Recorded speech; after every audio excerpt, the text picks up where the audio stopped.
20 years ago, I stumbled onto a single rule that shattered everything I thought I knew about success. It wasn't hustle culture. It wasn't work harder than everyone else.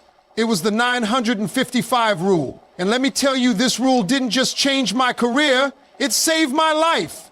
Picture this. I was grinding 100-hour weeks. My relationships were crumbling, and I was one step away from burnout. Fast forward to today, private planes, dream car, a family I adore, and a legacy of mentoring hundreds, all because I finally understood 95% of your results come from just 5% of your efforts. Let me break it down. Imagine you're on a sinking boat. Most people panic, grabbing buckets to bail water, the hard-working ones. But winners, they find the damn hole and plug it. That's the 955 rule. Years ago, I hired a brilliant marketer for my $3 business, cents/year business. 6 months later, we fired them. Why?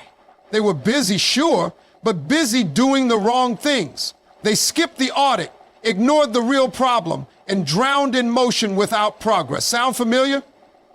Here's the kicker. The 955 rule is like the 80/20 rule on steroids. It murders the illusion of productivity. It forces you to ask, what's the one domino that, if knocked over, collapses everything else into place? If your calendar looks identical next year, you're failing.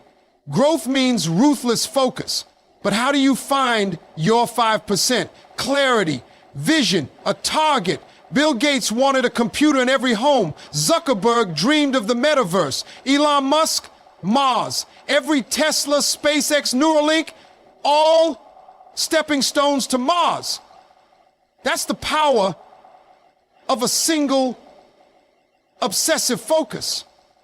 So how do you find your 5%? Dream bigger. Most people's goals are so small, they're uninspiring. Write 12 annual goals, then circle the one that makes the rest irrelevant. That's your 5%. Now here's the secret sauce, the drip matrix. Draw an X/Y axis. One side, what lights you up, the other, what makes money. Your 5% lives in the top right corner, the sweet spot of energy and ROI. For years, I wasted time in yellow zones, meetings I outgrew, tasks my team could handle. Then I pruned, deleted, delegated, which brings me to the other 95%, the 3D. 1, defer. Not now isn't lazy, it's strategic. 2, delete. Burn the busy work. I axed my rigid morning routine. Best decision ever. 3, delegate. Train, don't tell. SOPs aren't enough. Teach the mindset. Here's the truth. Choosing wrong is better than choosing nothing. Picking one thing and failing forward beats wandering in the dark, swinging at invisible monsters. So, what's your 5%? Drop it in the comments. And if this clicked, smash like, subscribe, and let's go. Warrior mode on your goals. Your future self will thank you. The difference between those who achieve extraordinary success and those who remain stuck in perpetual motion comes down to one critical factor: crystalline clarity of vision. Most people operate in a fog of vague aspirations. They want to be successful, build wealth, or make an impact. But these nebulous concepts provide no actual guidance for daily decision-making. True clarity acts like a high-powered lens, concentrating all your energy into a laser beam of focused action. Without it, you're essentially wandering through a dense forest without a compass, expending tremendous effort but making little progress toward any meaningful destination. The moment I experienced this shift personally was when I moved from wanting to build a successful business to committing to create a software company that helps small businesses streamline operations through AI, reaching $10.00 MARR within 3 years. This specificity transformed everything. Suddenly, opportunities either aligned with this vision or they didn't. Decisions became binary. Resources could be allocated with precision. Every yes and no gained purpose. This level of clarity does more than just guide your actions. It fundamentally rewires your brain's filtering system. When your target is exquisitely defined, your subconscious mind begins working overtime to spot relevant patterns and opportunities that others miss. Like how Elon Musk sees every SpaceX innovation through the lens of Mars colonization, or how Steve Jobs evaluated every Apple product by whether it met his standard of insanely great. Their clarity created an internal quality control mechanism that automatically rejected anything not serving the ultimate vision. Most people lack this automatic filtering system, which is why they chase shiny objects, succumb to distraction, and wonder why their efforts don't accumulate into meaningful progress. The power of precise clarity lies in its ability to turn your goals into a reality distortion field, making obvious what deserves your attention and what should be ignored. Achieving this clarity requires moving beyond superficial goal setting into visceral vision crafting. It's not enough to write down increase revenue. You must be able to taste, feel, and see what that actually looks like in practice. How many customers does that represent? What specific problems are you solving for them? What does your team look like when you get there? When I work with entrepreneurs, I have them describe their 5-year vision with such detail that they could film it as a movie. The office layout, the client conversations, even the clothes they're wearing. This level of specificity does something remarkable. It surfaces the hidden contradictions in your thinking. You might claim to want $1 billion business while simultaneously visualizing a cozy lifestyle operation. The cognitive dissonance becomes apparent, forcing you to get radically honest about what you truly want. Only then can you build a strategy that's authentically aligned with your deepest ambition. The resistance to developing this clarity often stems from fear of commitment, fear of missing out, or fear of discovering that what you thought you wanted isn't actually what will fulfill you. It's easier to keep your options open with vague aspirations than to declare a definitive direction. But this avoidance comes at a catastrophic cost. Wasted years spent pursuing half-baked ideas, diluted effort spread across too many fronts, and the slow erosion of confidence that comes from never seeing tangible results. True clarity acts as an accelerant. It doesn't just show you where to go, it reveals all the places you shouldn't be spending your precious time and energy. When you know with certainty what your 5% looks like, the remaining 95% of potential distractions loses its power over you. Your vision becomes the yardstick against which all opportunities are measured, enabling you to make swift, confident decisions while others remain paralyzed by analysis. In a world of endless options and overwhelming noise, clarity isn't just helpful, it's the ultimate competitive advantage. The most transformative tool for implementing the 955 rule is what I've come to call the drip matrix, a simple yet revolutionary framework that forces you to evaluate every activity through 2 critical lenses. The drip matrix solves this by creating a visual map of where your true 5% resides, that magical intersection between what energizes you and what actually moves the needle in your business or life. Picture a simple 4-quadrant grid where the vertical axis represents how much an activity energizes you, from draining at the bottom to energizing at the top, and the horizontal axis tracks the actual return on investment, from low on the left to high on the right. Your sweet spot, The quadrant where you should be spending the majority of your time is the top right, high energy, high ROI. This is where breakthrough ideas are born, where hours feel like minutes, and where your unique genius gets expressed.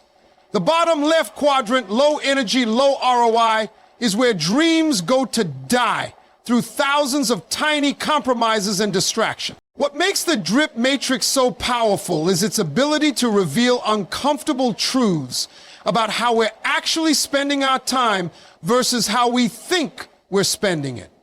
When clients first map out their activities, they're often shocked to see how much time they waste in the busy but broken quadrants, doing important but draining work, high ROI but low energy, or enjoyable but trivial tasks, high energy but low ROI. A CEO might discover they're spending 30% of their week on administrative work that could be delegated, while a creative might realize they're chasing exciting but unprofitable projects.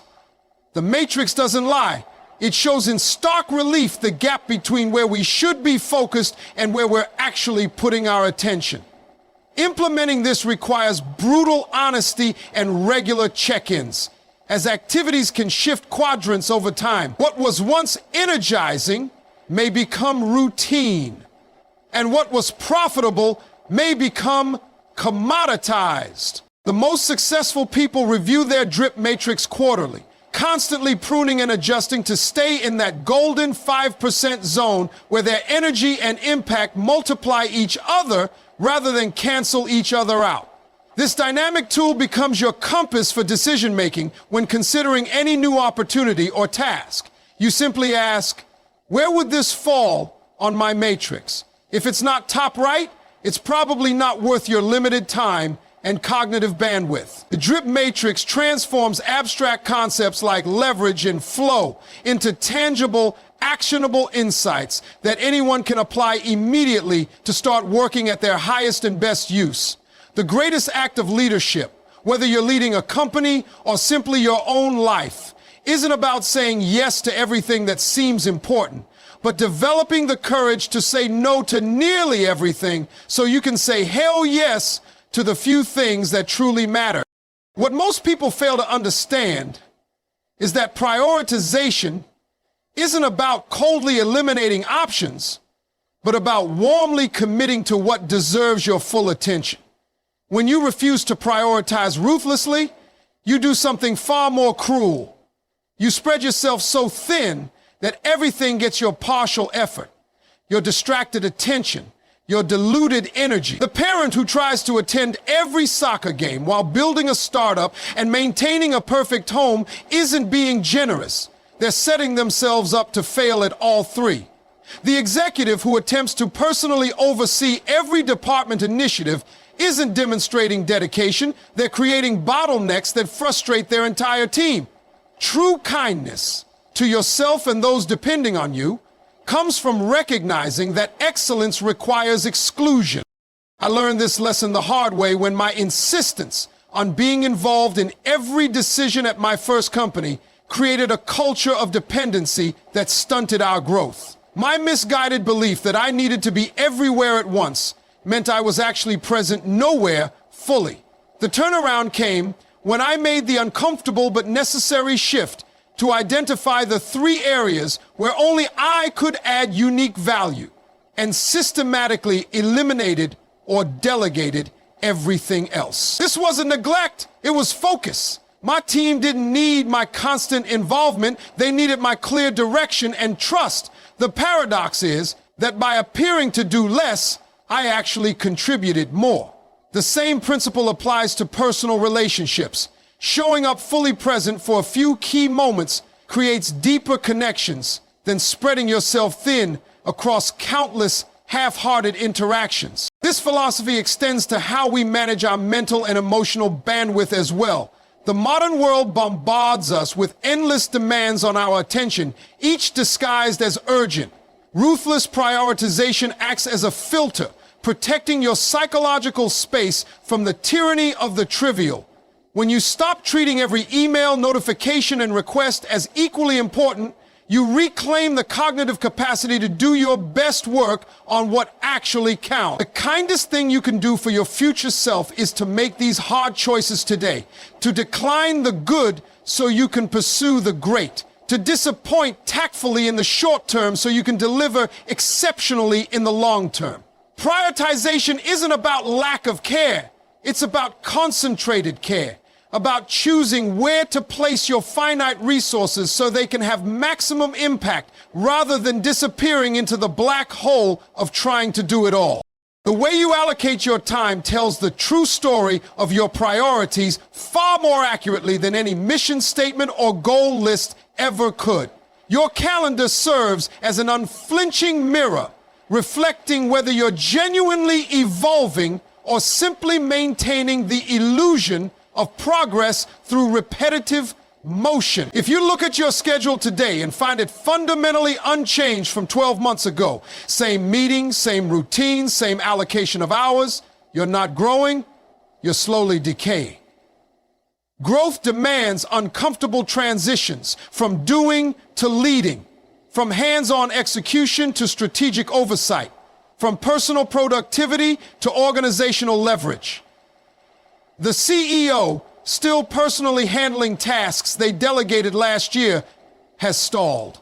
The entrepreneur clinging to the same daily grind that worked at startup phase but now limits scale has plateaued. The professional who hasn't systematically replaced lower value activities with higher impact work has unconsciously chosen stagnation. True progress reveals itself through calendar evolution, the migration of your time from tactical to strategic, from urgent to important, from working in your business to working on your vision. Examine how the most transformative leaders structure their days compared to 5 years prior, and you'll notice radical shifts, fewer operational meetings, more thinking blocks, less crisis management, more opportunity creation, decreased time spent on what they're good at, increased focus on what only they can do. Your calendar should tell the story of your growth through its changing contours, where you've eliminated redundant check-ins in favor of deep work sessions, replaced doing with teaching, swapped reactive problem solving for proactive vision casting. The uncomfortable truth is that maintaining last year's schedule while expecting different results isn't just insanity, it's surrender. Each quarter should bring noticeable calendar upgrades, not busier, but smarter, not more packed, but more purposeful. When you audit your time allocation and see significant portions still devoted to responsibilities you should have outgrown, that's not stability, that's arrested development. The most successful people don't just manage their calendars, they weaponize them as tools for forced growth, systematically designing their weeks to push them beyond current capabilities into new realms of contribution. Your ideal schedule 6 months from today should look slightly uncomfortable viewed from your current perspective. If it doesn't, you're not stretching enough. Evolution isn't optional in a competitive landscape. Either your calendar transforms to reflect your growth, or it becomes concrete proof of your complacency. The most brilliant chefs don't earn their Michelin stars by dicing onions or peeling potatoes. They command the kitchen by focusing exclusively on the tasks that transform great ingredients into extraordinary dishes. This same principle separates exceptional leaders from perpetual doers. When you insist on handling every detail yourself, you're not demonstrating dedication.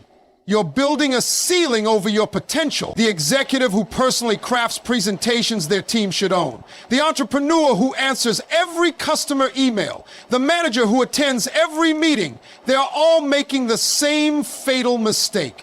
confusing hands-on involvement with true leadership. Just as no world-class restaurant would have its head chef washing dishes, no high-performing executive should be stuck in the weeds of work their team could master. Your highest value isn't in what you can do, but in what you can enable others to accomplish under your guidance. The transition from doer to delegator requires overcoming deep psychological barriers. The fear of losing control, the discomfort of others' learning curves, the ego boost we get from being the indispensable problem solver. But these are exactly the growth pains that separate those who scale from those who stagnate. True delegation isn't abdication. It's the art of teaching others to think like you while giving them space to develop their own approaches. The master chef doesn't cook every dish, but they ensure every plate meets standards through systems, training, and taste checks. Similarly, effective leaders create frameworks, clear expectations, decision-making principles, quality standards that allow delegation without dilution of excellence. When you examine how you spend your week, every hour spent on tasks below your pay grade represents stolen time from strategic thinking, team development, and visionary work that only you can do. The kitchen metaphor reveals an uncomfortable truth. If you're still chopping vegetables, you're not designing menus. Your growth trajectory directly correlates to your ability to systematically identify what only you should do, train others on what they could do, and eliminate everything else. The highest performers aren't those with the fullest calendars, but those with the most carefully guarded time space they've created by teaching others to handle what used to occupy their days. Mastery isn't about doing more, it's about doing less, better, by ensuring every task rests at the right level of the organization. The path to extraordinary productivity isn't found by doing more things faster. It's uncovered through the disciplined art of strategic elimination. The 3 Ds: defer, delete, delegate.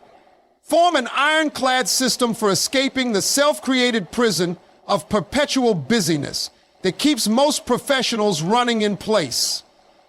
Deferral is the art of intentional postponement, recognizing that some worthwhile initiatives simply don't merit your attention right now. This isn't procrastination, but strategic sequencing.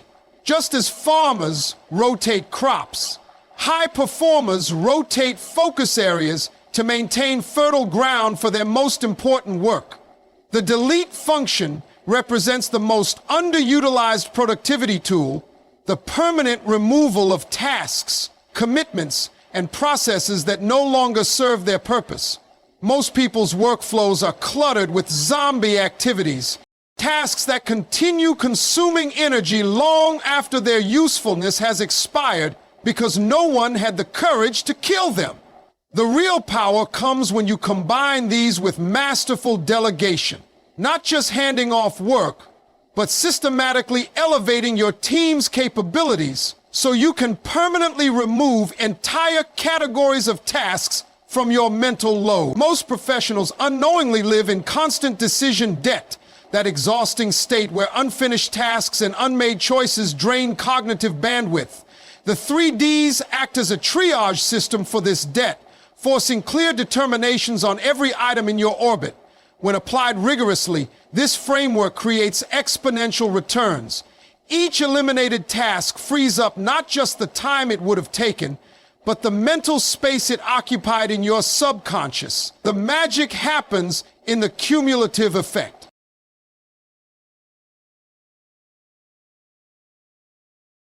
Deferring 3 meetings this quarter creates space for strategic thinking. Deleting 2 reports nobody reads recaptures creative energy, and delegating 5 routine tasks develops your team's skills while freeing your calendar. This isn't about working less, but about creating the space to work better, removing the gravel so the boulders have room to move. The most successful people don't just manage their to-do lists, they aggressively edit them using these 3 surgical tools, understanding that every yes to something trivial is a no to something extraordinary.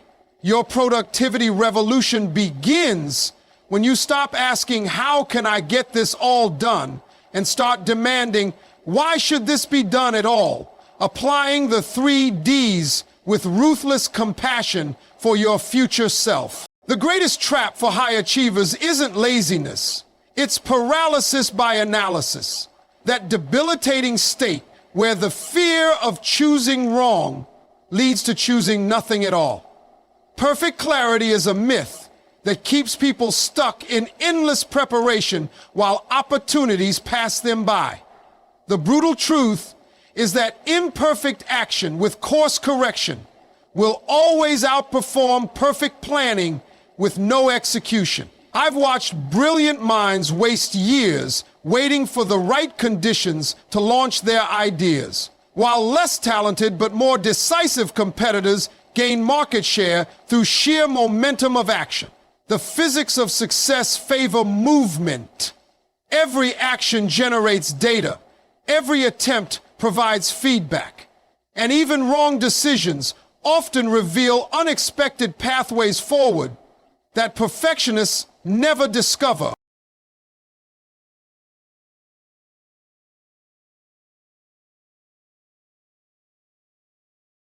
This isn't about reckless abandon, but about recognizing that in our complex world, the best way to predict the future is to create it through successive approximations rather than waiting for prophetic certainty. The most transformative projects in my career all began with what felt like insufficient information. Leaps taken when we knew enough to be dangerous, but not enough to be comfortable. What separated these from failures wasn't perfect initial conditions, but our commitment to rapid iteration based on real-world feedback. This approach mirrors how nature innovates, through variation and selection rather than grand design. The entrepreneur who launches a minimum viable product and adapts will outpace the visionary polishing their masterpiece in isolation. The professional who takes on stretch assignments before feeling fully ready accelerates their growth exponentially compared to those waiting for official certification.